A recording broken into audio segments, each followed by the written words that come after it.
Here we go. What's going on, Adam? How you doing? What's up, B? It's been a minute. How you been? It's been a minute. Dude, been doing well. How you been? Doing good. I've been doing well. I guess since last time I seen you, I launched this Bald Sports project, trying to get this off the ground. All in on that. Haven't been outside very much during You haven't been in real life at all? No? No. Heads down building? The opposite of whatever touching grass is. That's where my life is at. But it's, I'll take it. It's fun. How about you? I'm in the same boat, like building hard. I know you've seen like my Charles AI, got that going. Oh man. So yeah, just been heads down building, man, just nonstop. So yeah, neither of us have been touching grass at all. But we're gonna get into Bald Sports and all that. But I kind of just want to like intro you to my audience a little bit. Like, who is Adam? For those that don't know, I've known Adam for a long time. We've been buddies, met in the crypto space here. He's an OG in the Ethereum space, much like myself, been in the space for a long time. But like, you have a little bit of a unique background where you got into crypto. Prior to getting into crypto, you were like heavy into like the sports betting world. You were like big into the traditional sports. So like, do you want to just give like a TLDR on like how you got into crypto? Like what were you doing in sports before this? And then like kind of what attracted you to crypto? Yeah, definitely. So before crypto, I was actually working at a sports book. I would manage their live odds. If you could, think maybe the Lakers are playing the Knicks and there's too much money on the Lakers, I would make it more favorable so people could bet on the Knicks. And I would make these odds, try to level them out so the books would be balanced. And one day I discovered, like our odds at our sports book was so different. There was like a huge variance against these other sports books, and maybe I can capture the spread. So I quit the next day and kind of played the arbitrage game, and it was good for a while. And then kind of like all these books followed the same supplier of odds, and a lot of these opportunities went away. And this one sports book ended up withholding my money. I was up quite a bit on them. And they held it for a year. And they're like, hey, we're not going to pay you out. And I was like enraged. I was very mad. And then I found DeFi and kind of like the Ethereum in this whole space. Got into, like the early days of 0x. I ended up working at Loopring like you. And I just thought, I guess, censorship resistance and, self-custodial trading will be the future. And it just made sense. And I knew like, even like back from 2017, 2018, that sports should be traded on chain. It just made sense from that aspect. And like, finally we're here, like we're seeing, poly market just take off, like this rise of prediction markets. It's really amazing to see. Yeah, man, that's wild. So like, I just want to dig into that a little bit. That's so crazy. I've heard like horror stories about people like getting locked out in like traditional finance, traditional sports. Like, why do they do that? Why do they withhold your money in those traditional books? Like, is it like, I heard stories from people saying like they basically like, if you win too much, like they'll try to stop you, kind of like at a casino. Is that true? That's exactly it. If you are up on these books, if you have any edge, they will limit you. They will ban you from betting.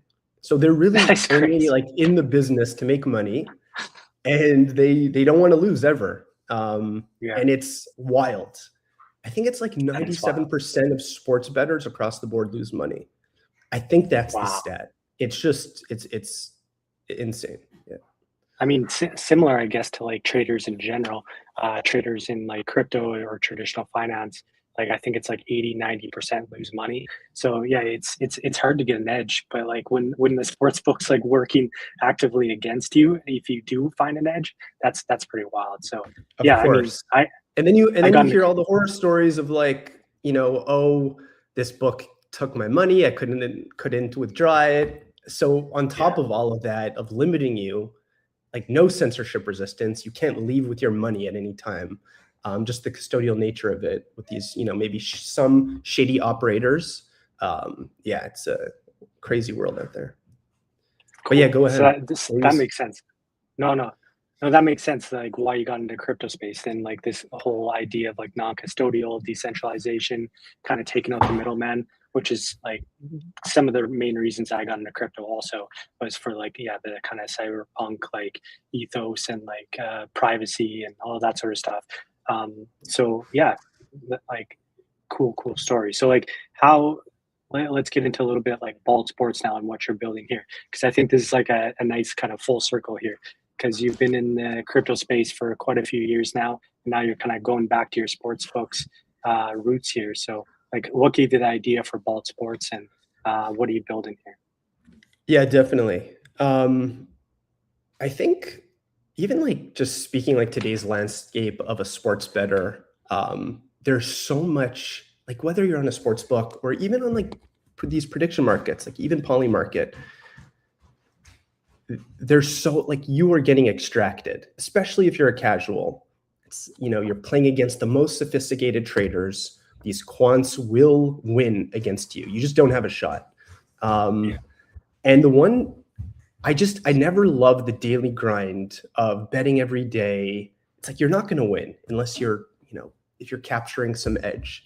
But the one thing that I do love playing as like a speculator are these season-long contests, brackets, Survivor, March Madness, you name it, where you know you wager once, you wager twice, and you have this prize pool that if you win, you're kind of like holding a lottery ticket. You have this asymmetric payoff that you could win a ton of money. And I find this is so much more, I guess, appealing to me and a lot of casual bettors that you're like a lot of these quants and people that are extracting a ton of value from the sports world, they're not going to play in these season-long formats. So this is where I love like you hold this ticket, you're going to watch the World Cup, you're going to watch March Madness, NFL, you name it. And yeah, if you win big.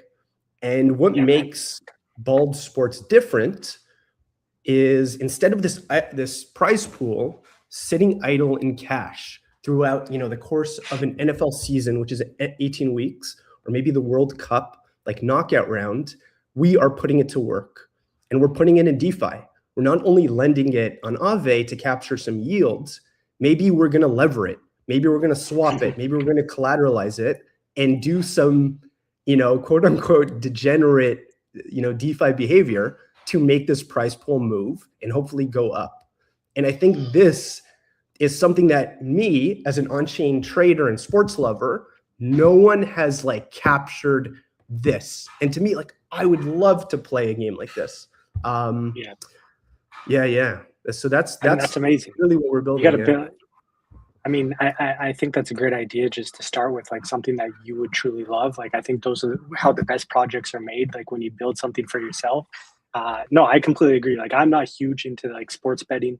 I've placed bets on sports here and there, but like I think this idea of like bringing crypto and degen behavior together with sports betting and exactly like you said, like with these kind of games where like the average person actually has like a chance.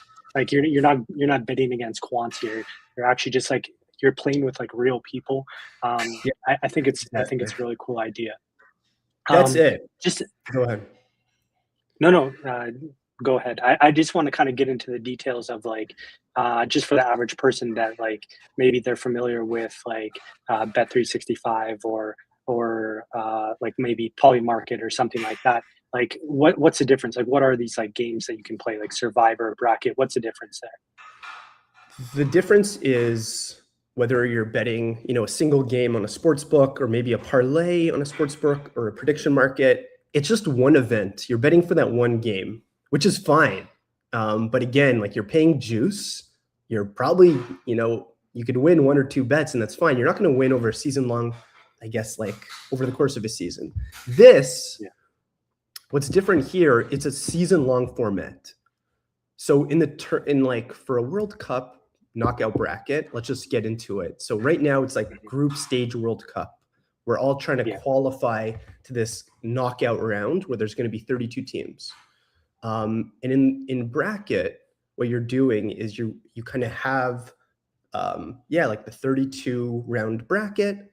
You advance different countries to like the finals. And before the contest starts, before this round of 32 starts, you put in all your predictions and you submit this bracket.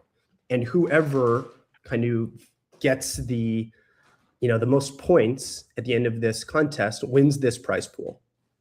So that's one of this contest types. The other is Survivor, which is very kind of popular in, I guess, NFL world and maybe college basketball world. How it works is for the first two rounds, the round of 32 and 16, you have to get 2 teams right per round. If one of them loses, you're out, you're eliminated. And then the round of like 8, 4 in the finals, you just have to get 1 right. So every round you pick a different team and you cannot choose the same team twice. And if at any point any team loses, you're out of this tournament. And this one's so exciting because, people get eliminated right off the bat. Maybe this prize pool starts at $5,000 and, hopefully, not going to win this thing.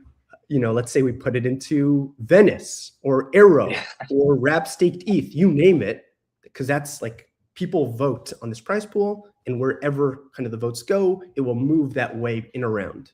And let's say this prize pool ends up, 2xing, 3xing, hopefully, and you're one of 3 people to win. You just won, like $5,000, and you've only put in 50 USDC. So, yeah.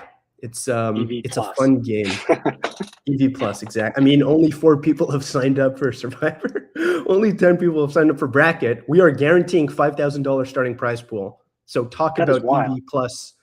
I know, maybe I'm a bad marketer. I don't know. Or maybe people are waiting to enter at the end. But to me, you'd think with this huge overlay, we're not taking any rake here. Like, go sign up.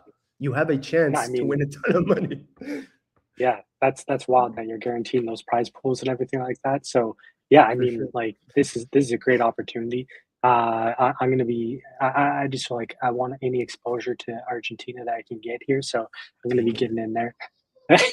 So yeah, no, but that's pretty wild. Killing it, by the way. What a like. Oh, killing it. What? How old is this? The guy's a goat, man.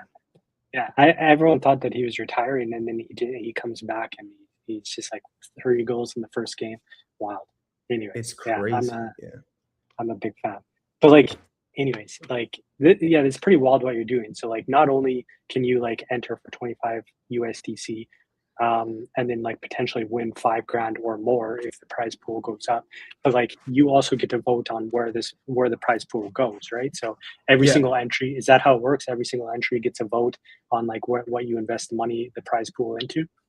That's it. If you want to click on like Bracket right now and go to the prize pool tab, yeah, there you go. And maybe you have to sign in. All good. I'm happy to explain it. So every round, the round of 32, 16, 8, 4 in the finals, entries vote on where they want to, move this prize pool to. It starts out in USDC, and then we give you 4 options.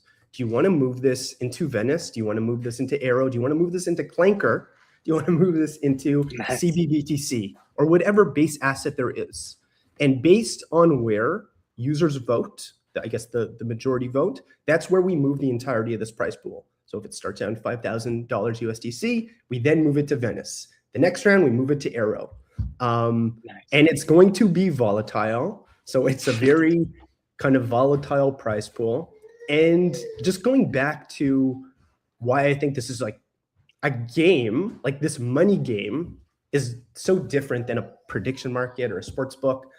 We are kind of leveraging this amazing DeFi layer that is untouched in the sports world. We haven't merged, like there's no intersection of sports and DeFi.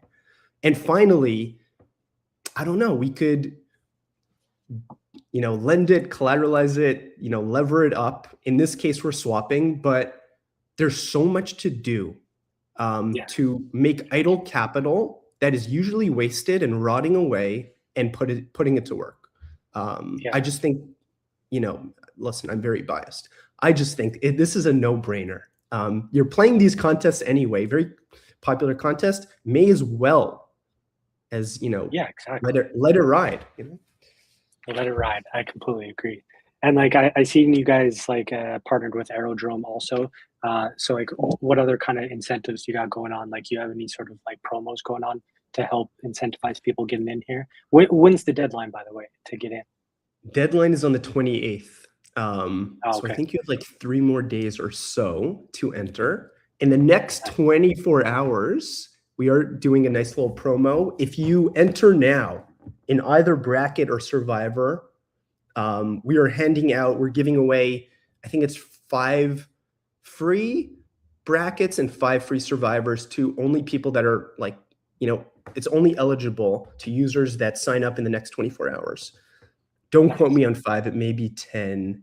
I gotta look back at the promo, but I haven't had a lot of sleep, as you could tell. But yeah, an Aerodrome, yeah, like this whole prize pool moves on base and moves on chain, completely like trustless. Anytime a vote goes through, we move it in either Aerodrome or Odos, which is an aggregator on base. And in terms of kind of like the like the oracles and settling kind of these sports contests, we use UMA for kind of resolving, I guess, the like on-chain sports finality. Very cool. That was my next question. Like scoping out like the whole crypto space right now. Why did you choose Base? Like I haven't seen anything else like this on Base. Is there anything like comparable, or is this completely unique to like crypto and Base? I think it's unique to crypto. Yeah, I don't see a ton of on-chain sports contests. That's one thing. So I think, like, I remember back like 2 March Madnesses ago, someone, maybe it was Overtime Ren, like just like a March Madness bracket. But these are the only sports formats I play. So I don't know why no one's running this stuff. And in terms of like attaching DeFi to it, I don't see anyone doing this. There's some really cool experiments with prediction markets and collateralizing your position and I don't know, getting like liquidity that way. I just haven't seen them launch yet, and those are really interesting. super cool, man. Anyways, yeah, I love what you're doing. So yeah, anyone that's watching that's into sports betting, completely agree. Get in there, baldsports.xyz. Where do we go from here? Like you guys just launched like a couple days ago, right? So what's next for Bald Sports? Like you launched just in time for World Cup here. Do you got some like more stuff planned to coming out? I assume that you're gonna have like sports contests for like all the major sports, right? Oh yeah, no. This is World Cup now, NFL later. We're definitely going to be running a big NFL Survivor contest, and maybe we're going to expand kind of more DeFi activities beyond just swapping. We want to get to a place where you could lever this prize pool, like who knows, lever it on a meme coin, wherever people want to vote, whatever's hot, and then maybe even putting this like part of the prize pool on a prediction market. I think like the one aspect of this, why this is so different from anything in sports, is that it's social. You have maybe 100, 1,000 people coming together, competing against each other and saying, hey, let's rally for this one asset over this given period. So it's very social in that aspect. Yeah. And or maybe they're saying, hey, I don't want to put this thing in Venice. I want to put this thing on a prediction market. Who's going to be the next mayor of like some city in Ohio? And imagine like you get 1,000 people riding on this very esoteric race in Ohio. Like it's endless what you could do on chain, tokenized equities, you name it. Yeah, that's a good point. Like, yeah, now that everything is kind of moving on chain and this is built on chain, you could essentially like, turn this into like, okay, like you have like a very long NFL season. You could be betting on tokenized stocks. You could be betting on tokenized real estate. You could be like anything really, anything that's on chain. I know, man. Like there's so much to do. I'm pumped to see it. It's kind of like the old DAO model sucked. No one liked it. I think this makes it so it's kind of like just voting. it's voting and getting people to come to your vote and saying, hey, we want to do this new trade, this new DeFi strategy. So it kind of takes away a lot of the complexities of DAOs and like all the problems that came with it. And it just distills it into where are we moving this prize pool? I want you to lose, but I'm also your friend. And maybe let's rally this one strategy throughout this round. That's interesting, man. Yeah, it's kind of like it's like many short-term DAOs set up ongoing on a perpetual. It's like perpetual DAOs. Exactly. Yeah, no, that's super cool. And then like I can see like other like big sports books like adopting this, because like eventually like everything's gonna be built on chain. You could like essentially be that infrastructure also, I think, which is super cool. But I kind of want to get into a little bit more of a general thing too, like that, like in crypto, like DAOs have been like such a big thing. Kind of brought that up. Like, why do you think like DAOs never really kind of worked in crypto? And like, what do you think's like next? Like, how do we get decentralization with and coordination at the same time? Oh man. Any spicy takes it? Whoever solves that. I think, you saw it with MakerDAO, and it's now Sky, and they've always, maybe took it to the nth extreme, and it didn't do so well for them. Aave's had their problems. It's tough, man. I don't have this amazing solution to solve these like decentralized, governance for protocols. I think as soon as you really need product market fit if you want to, go into that, I guess, world.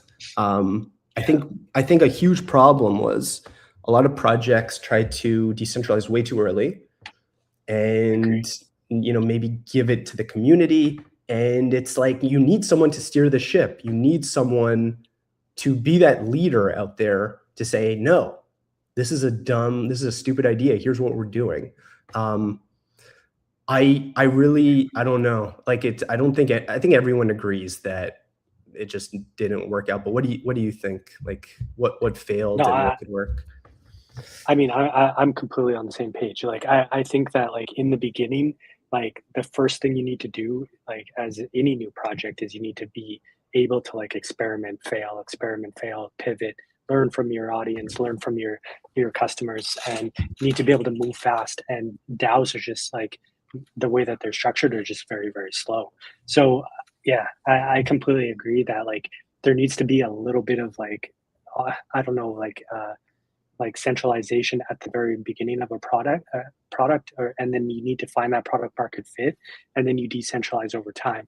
I think that's the only way to kind of build anything successful. But yeah, like you said, it kind of starts with like you need product market fit first. So like if you have a bad idea, then like don't attach a DAO model to it. Like get a good idea, get some traction first.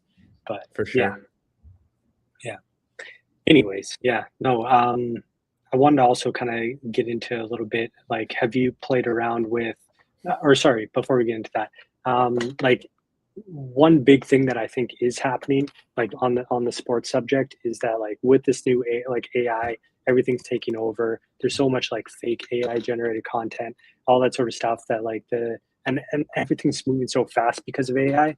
I really think that like IRL in real life is gonna like have its moment again. I'm like super bullish analog, super bullish in real life, and I think like a big piece of that is sports. I think sports are gonna like sports are already big, but I think sports are gonna get even bigger. Like also because like in a macro sense, like religion has kind of been like on a downturn.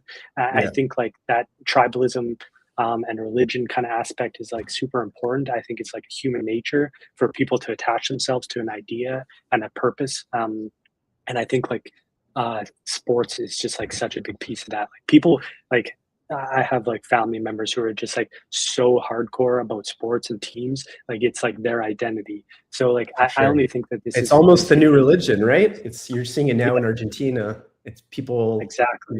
just Messi is our god, and I don't know if they would say that, but it's a form of Absolutely. community. It's something to rally behind. I think when you come on these social networks, and there's so much fighting and like it's really I don't know, the Twitter experience for me is not what it was maybe when we were back at Loopring, where I saw your content, and of course there was a ton of fighting and back and forth. Like crypto Twitter was a crazy place, but I don't even know if I'm talking to humans anymore. Exactly. It's strange, man. It's a strange time. Yeah, and I just that's why I'm so bullish on like IRL and just like sports in general. Yeah. Like you said, like I think people are just gonna like really attach to sports and like go to a lot of sports events and sports betting like this and like these, especially these like longer term, longer duration like sports betting. It just makes it so much more exciting. Like it's so much more exciting to watch a World Cup right now when you have like a little bit of like skin in the game and a little bit Oh, of big like time. money on the line. So yeah, I think it's super cool what you're doing. One thing I wanted to get your take on because you're just like way more into the sports area than I am. It's always been my dream to like own a piece of a sports team one day. Do you think we'll ever get to a place where like sports teams will be tokenized and like the fans can own a piece of a sports team? That's so cool. I think we'll be there. I think even looking at like the Green Bay Packer model, where anyone could be a shareholder in this thing, like it exists, right? That's But true. why not? Like, why not? Why can't you own this soccer club? Why can't you own like even like I don't know? It doesn't even have to be like the four majors. It could be like any junior league. I think that's unreal. And yeah, just as like crypto is this like amazing capital machine to raise money. I don't see why not. Again, governance is like a tough thing. Like, what do you own here with the token? But Mhm.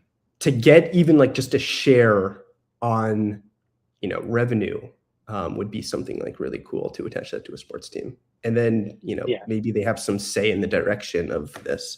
I know there's like fan controlled sports arena leagues or something. I haven't looked too much into that.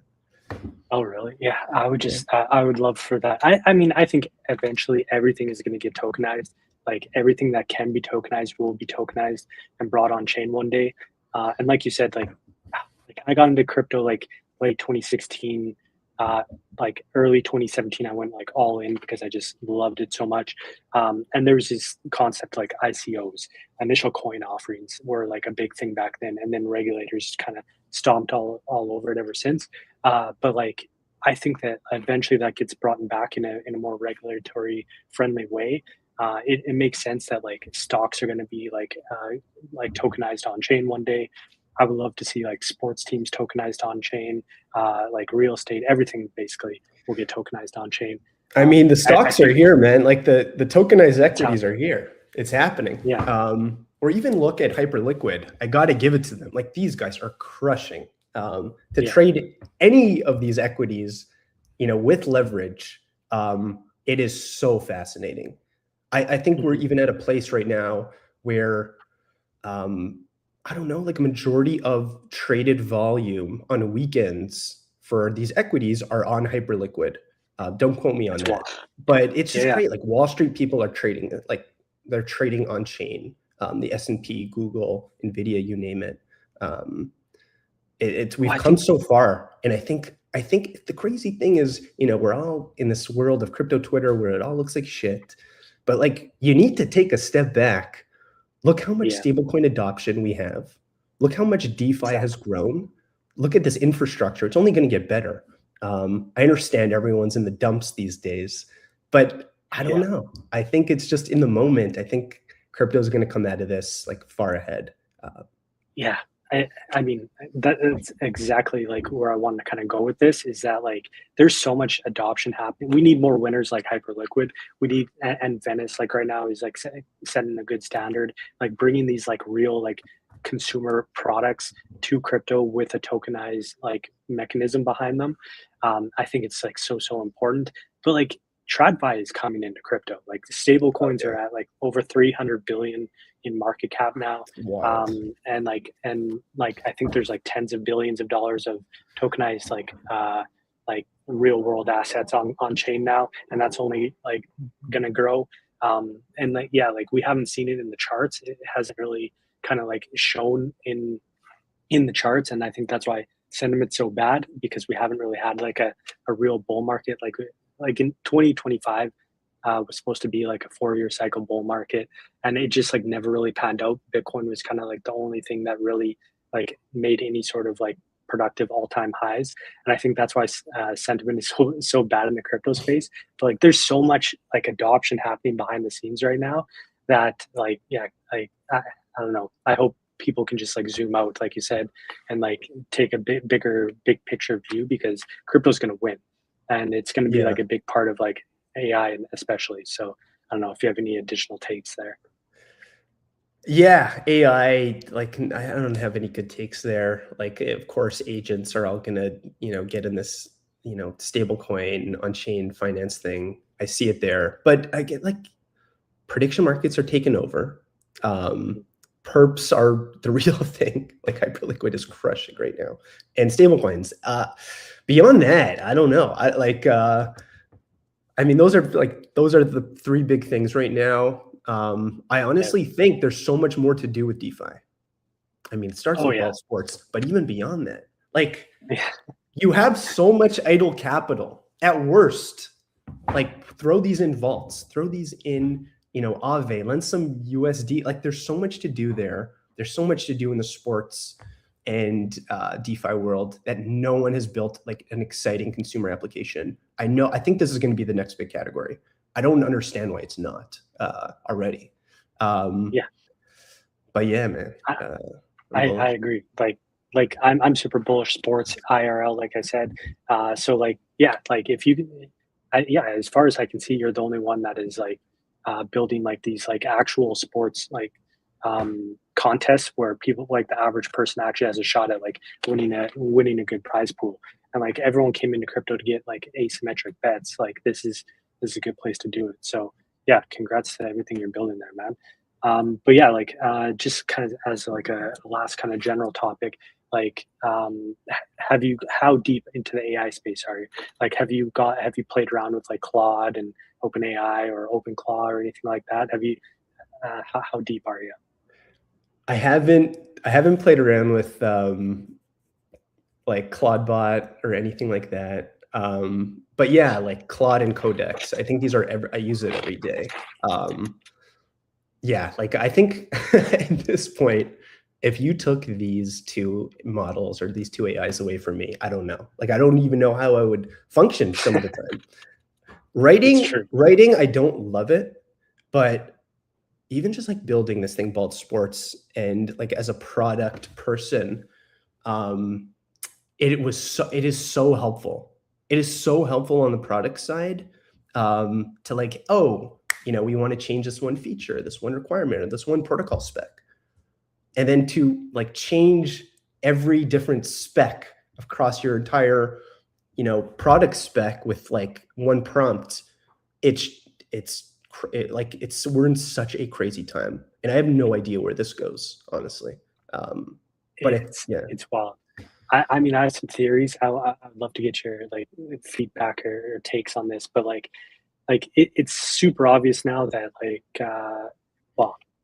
it's super obvious that like AI is going to take over, and it's, at least to me, it's super obvious that like AI is going to like use crypto rails, because like everything that AI does, like it touches like the financial like markets in some way eventually, because eventually these agents are going to want to like communicate with each other, and they're doing that over the internet. They're not going to like go to a bank and like set up a bank account or like apply for a credit card or anything like that. They're going to use like crypto rails. I think it's like super obvious.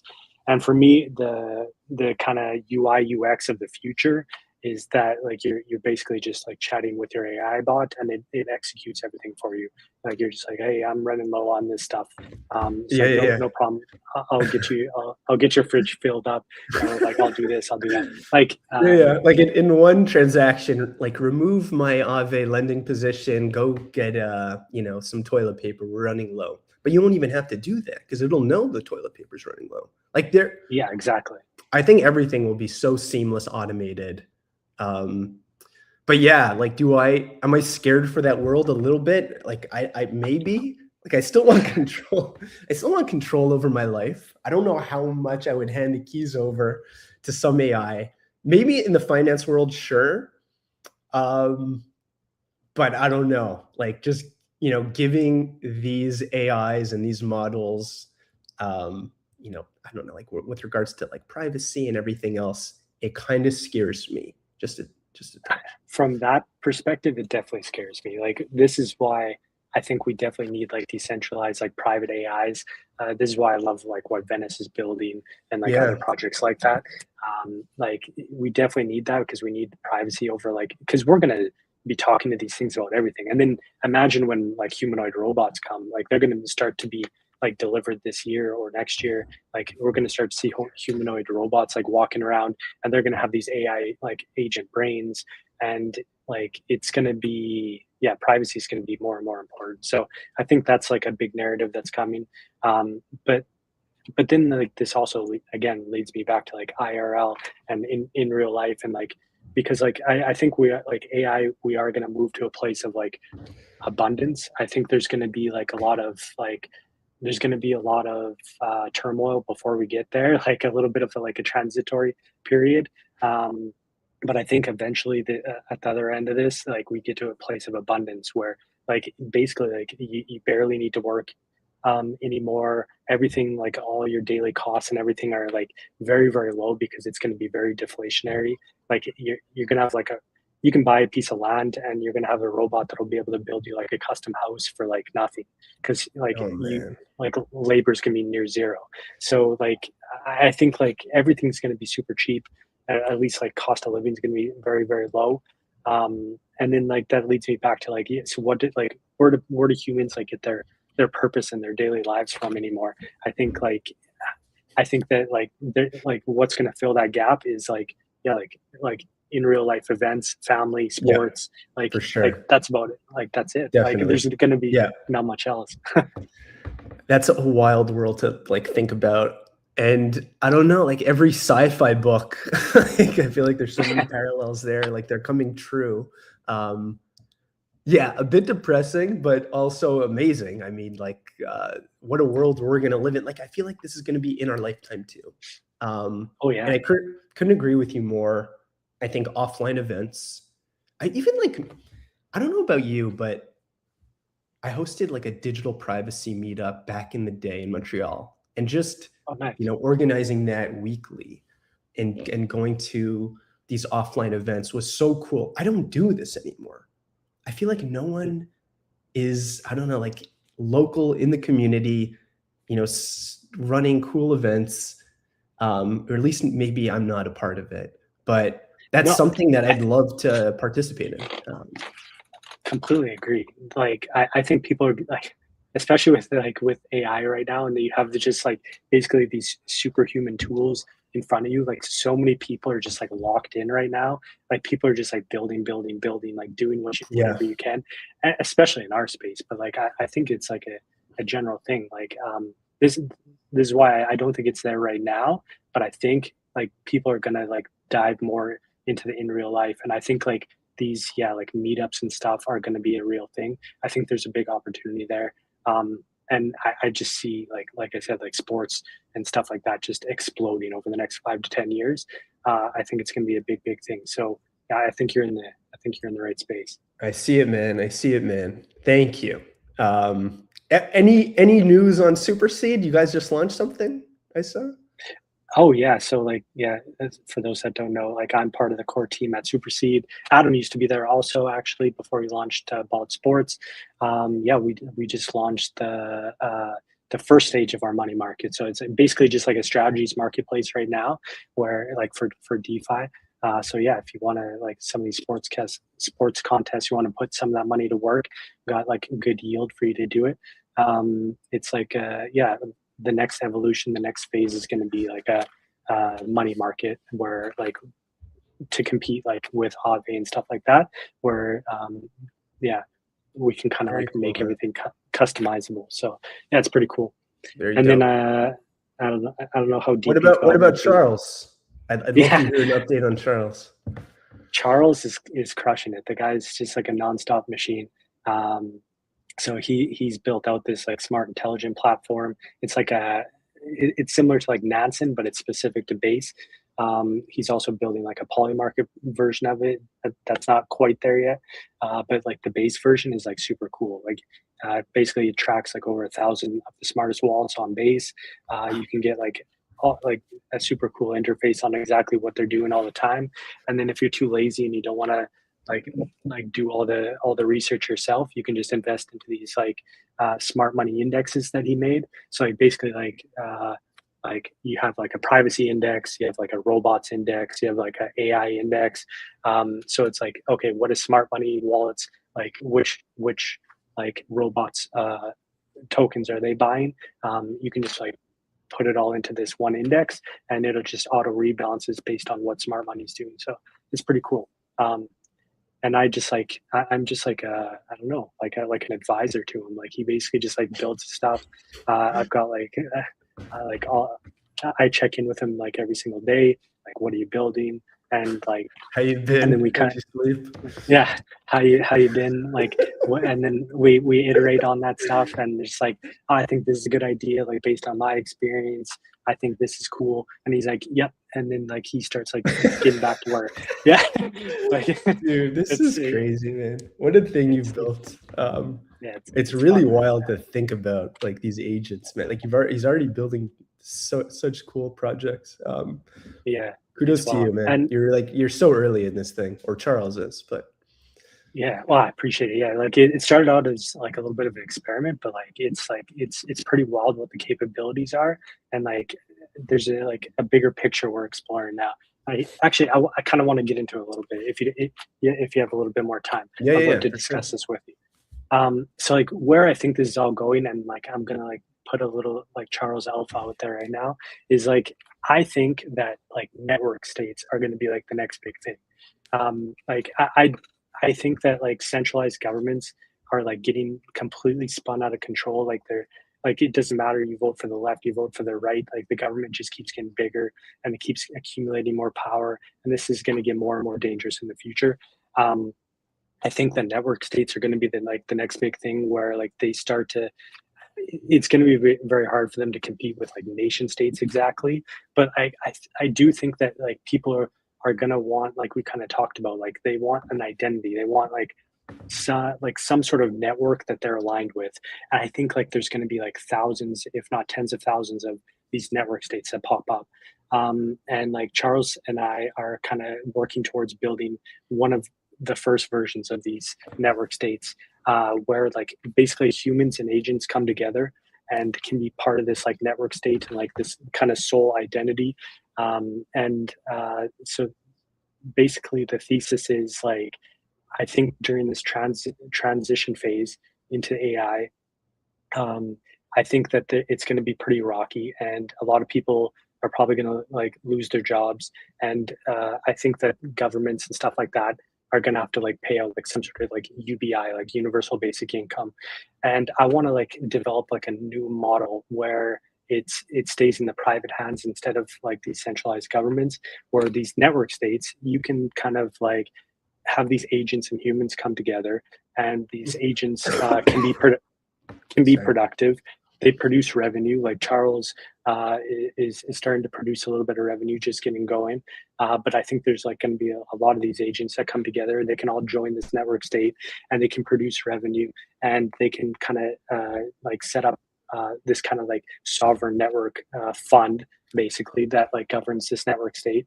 And as this like basically as like GDP of this network state grows, it kind of goes back to the humans in the form of like a UBI payment. So like as the network state grows, as the people that join it grow, like everybody kind of gets like a cut of that. So anyways, yeah, I think like this is just one model. I think there's going to be a lot of man. different I network love it. state models, but yeah, have you pitched this to Yang Gang? What was, I remember he was like he's running for president, like maybe Trump during Trump. Oh, that's right. What's his name? Yeah. No, he was all about I can't remember his first name. That's true. Yeah, he's been trying quite a few UBI models.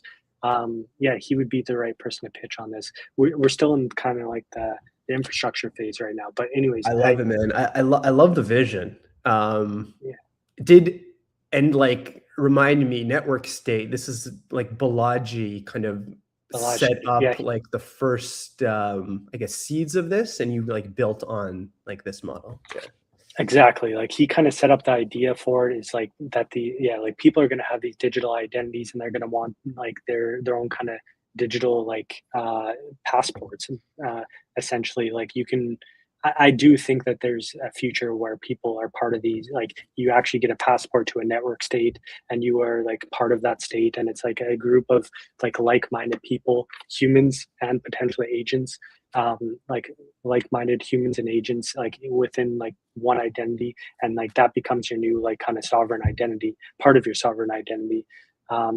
So like, yeah, Balaji's like experimenting with this in, I think it's Malaysia. He set up like these network schools. And then the idea is that eventually like you can kind of like claim like some pieces of land and like become like a sovereign nation, but like a digital nation. And like, I think like how it will eventually kind of turn out is that like you have people, like you have a Canadians, U.S. citizens, you have all these different people, but they'll like have this like second citizenship, which is like their network state citizenship, and then you can go to your home base anytime that you want.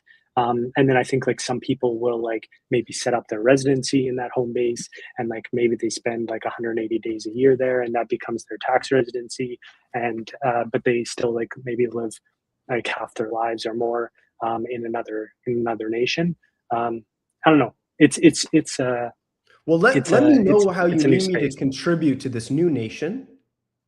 Yeah. I don't know how many skills I got, but if there's like a national basketball team, I could be like the backup point guard. I'm a bit scrappy. I don't know. Yeah, there we go. I don't know where else I can contribute, but I'm happy to help out. If we want to form this new nation, I'm there. I'll spin up a couple AIs. Nice. I think that's the point. I think that's all I got. But yeah. I think that's the point. I think humans will be tied to their AI agents. I think humans will have their own AI agents. And I think like most people's contribution will be these like revenue producing AI agents that people create, who just like, and you like bring your AI agent to the network state, and you and your AI agent get citizenship, and the AI agent like produces, and everybody collectively kind of gets a piece of that like GDP, that productivity. So I'm sold. I'm sold. And you know, Balaji, I think he's bald. Don't quote me on that. So first off, love that. And if you were wondering, I'm actually bald. This is just an effect for this. I don't know. My laptop puts on these visual effects, gives me hair. I'm completely bald. Nice. So yeah, had to put that. I mean, bald is the new trend. So like, I love where you're going, man. Bald like is all huge. Bald is huge. Everyone that works on Bald Sports is bald or balding. You better believe that. Right on, man. Awesome. Well, it was like super great catching up with you, man. I hope we can do this more. Love what you're working on. Everybody who, again, is just tuning in, go check out baldsports.xyz. Adam's like, he's making some super cool stuff. Sports of the future. Yeah, I love what you're building. Nice appreciate this. You're bending my mind with this future and your vision of it. I love it. For all of you who are still listening to this, sign up. Bald Sports, we got a World Cup contest, $5,000 guarantee bracket, $5,000 guarantee survivor. If the prize pool goes above $5,000, we're keeping it in the pot. It goes to work on base DeFi. There is you guys aren't making anything off this. We're making nothing. We're actually losing. We're actually losing money. There is such a huge overlay, like massive overlay. There's 14 entries across 2 contests. There is a massive overlay for all of you that want to capture some value and extract. Take it. There is free money on the table. I don't know. Maybe Lee will sign up at the last moment. Go take it, and enjoy some World Cup and stay long crypto. And that's what we're offering. Let's go. Appreciate it, man. Let's do this more often. I really enjoy catching up with you. Let's do it. Hey, all right. Have a great day. Peace. You too. Cheers, everybody.